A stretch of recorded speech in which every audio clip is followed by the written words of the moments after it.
मंडळीनो, रोज रोज पोरांच्या डब्यातनं काय देऊचा लय प्रश्न पडता की नाही. कारण आजकाल पोरा म्हणजे चटरपटर खाणारी. भाजी चपाती म्हटलं ना की त्यांच्या डोक्यात आटे पडतात, ते खाऊक मागत नाही, रिटर्न आणतात. आणि असं काय चटरपटर दिलं ना की डबो संपून येतात. तर आता आपण ना मक्याचं सीझन चालू आहे, तर आपण मक्यापासून ना लॉलीपॉप बनवूया. एकदम सोप्या पद्धतीत असं लॉलीपॉप बनवूया. त्याच्यात म्हणजे बाहेरनं एकदम क्रिस्पी आणि आतमध्ये एकदम नरम, मस्त असं खाऊ पण मस्त लागतात. तर चला तर लहान पोरांक पण देऊया आणि आपण पण खाऊया. तर ही रेसिपी बनवूक ना मंडळीनो लय सोपी आहे. एकदा नक्कीच तुम्ही ट्राय करून बघा. तर मी पण पहिल्यांदाच ही बनवलं आहे आणि तुमच्यासोबत शेअर केलं आहे. आणि तर मी आहे ना आता मक्याचे दाणे काढून घेतले आणि 3-4 बटाटे शिजवले. तर हे मक्याचे दाणे ना आपण मिक्सर का फिरवून घेऊया, असं जरा जाडसर.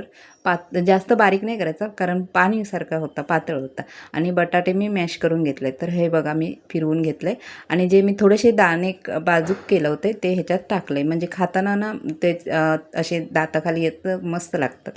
आणि तर बारीक कांदो चिरले. आणि तुमका अजून काही भाजी टाकूची असेल ना, जसं काय गाजर मटर, तर पण टाकू शकता, लय भारी लागतं. तर माझ्याकडे काय गाजर मटर नव्हते, तर मी नुसतं कांदो टाकले आणि कोथिंबीर चिली फ्लेक्स माझ्याकडे जरासं होतं तर टाकले. आणि गरम मसालो, तिखट मसालो आणि जिरा पावडर आणि धना पावडर, ह्या सगळा मी हळद पण टाकले. ह्या सगळा जिन्नस मिक्स करून घेऊया. आणि मंडळीनो, चवीनुसार मीठ टाकायचा. आणि नंतर चण्याचा पीठ आणि तांदळाचा पीठ 2-3 चमचेच घेतले. तर मिक्स करून असं घट्टसर मळून घ्यायचं, म्हणजे थोडा घट होईसर, कारण आपल्या गोळे असे बनवू हवे ना. आणि रव्यात किंवा तांदळाच्या पिठात तळू शकता. मी दोन्ही ह्याच्यात ट्राय करून बघितलं, तर चांगलेच लागले, म्हणजे मस्त होतं, बाहेरून कुरकुरीत असे. मंडळीनो, माझ्याकडे ना आईस्क्रीमचे स्टिक होते, ते त्याच्यात मी ना 4-5 लॉलीपॉप बनवले आणि बाकीच्यांका ना कटलेटचं आकार दिलं आहे. तुमका जसं आकार देऊचं असत ना तसं आकार द्या कटलेटचं.